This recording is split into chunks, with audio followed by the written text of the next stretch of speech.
In the book of Genesis, we are told that the wickedness of man was great in the earth, and that every imagination of the thoughts of his heart was only evil continually. Genesis 6 verse 5. This moral decay was so profound that it grieved God deeply. He regretted the creation of humanity, seeing how mankind had corrupted the earth. In response to this, God decided to bring judgment upon the world in the form of a great flood, a cataclysmic event that would wipe out all life, except for Noah, his family, and the animals preserved in the ark. But in the midst of this corruption, there was one man who found favor in the eyes of God, Noah. The Bible describes Noah as a just man and perfect in his generations. And it further states that Noah walked with God, Genesis 6 verse 9. Unlike the rest of humanity, Noah had remained faithful to God, living a life of righteousness in a world that had turned away from divine principles. Noah's righteousness did not go unnoticed by God. While the rest of the world would face destruction, Noah was chosen to be the vessel through which humanity would be preserved. It was through Noah's faithfulness that the seeds of hope were sown, even in the midst of impending judgment. One day, God spoke directly to Noah, revealing his plan to cleanse the earth through a flood. God's words to Noah were specific and detailed. He commanded Noah to build an ark, an enormous boat, to preserve his family and the animals from the coming deluge. The ark was to be made of gopher wood, a type of durable wood, with rooms to house the various creatures, and it was to be sealed with pitch inside and out to make it waterproof. God gave Noah the precise dimensions of the ark. It was to be 300 cubits long, 50 cubits wide, and 30 cubits high. This enormous structure would be the vessel that carried the hopes of creation.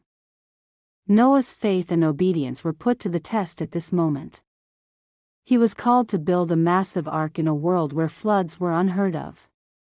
The very idea of a flood, let alone a flood that could cover the entire earth, was beyond comprehension. Yet, Noah did not question God.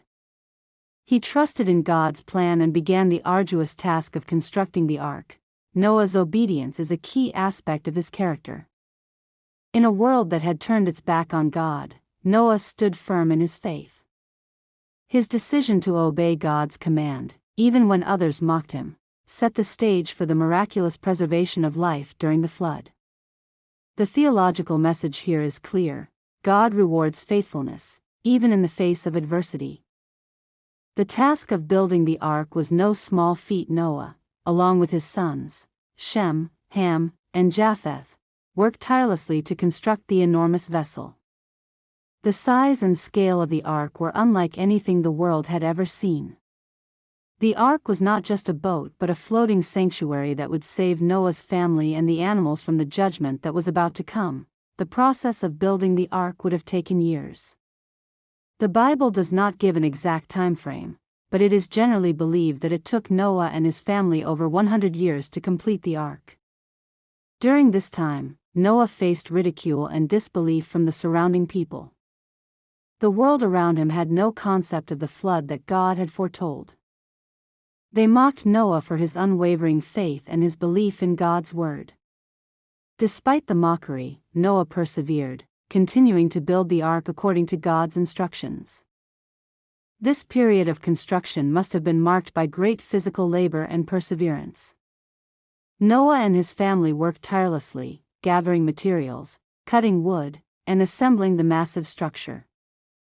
Their work was a testament to their faithfulness, and each nail driven into the ark was an act of obedience to God's command. As the ark neared completion, God gave Noah another command: to gather pairs of every kind of animal, male and female, into the ark. This miraculous gathering of animals is one of the most well-known parts of the story. The animals came to Noah from all over the earth, following God's instructions, and entered the ark in pairs. There is no explanation given as to how this happened. But it is clear that it was a divine act, a sign of God's control over all creation. The animals, from the smallest insects to the largest mammals, were preserved in the ark. They, too, were part of God's covenant, and their survival was essential for the future of the world after the floodwaters receded. The ark was a microcosm of the world, a place where life was preserved and protected until the storm of judgment had passed.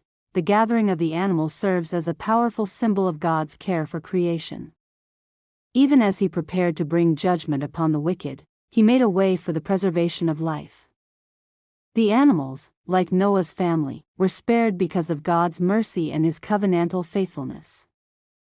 When the ark was complete, and all the animals had been gathered, God commanded Noah to enter the ark with his family.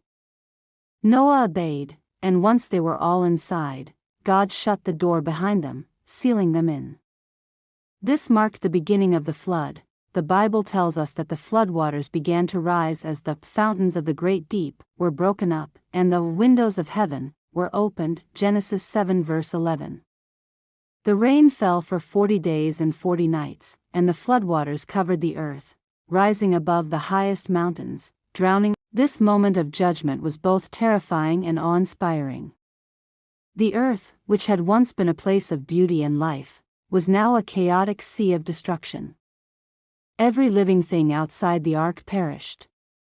The floodwaters destroyed the works of mankind, the animals, and the very foundations of creation. It was a profound act of divine judgment upon sin and wickedness. Theologically, the flood represents God's holiness and justice in response to the pervasive evil that had corrupted the earth. It serves as a reminder of the consequences of sin.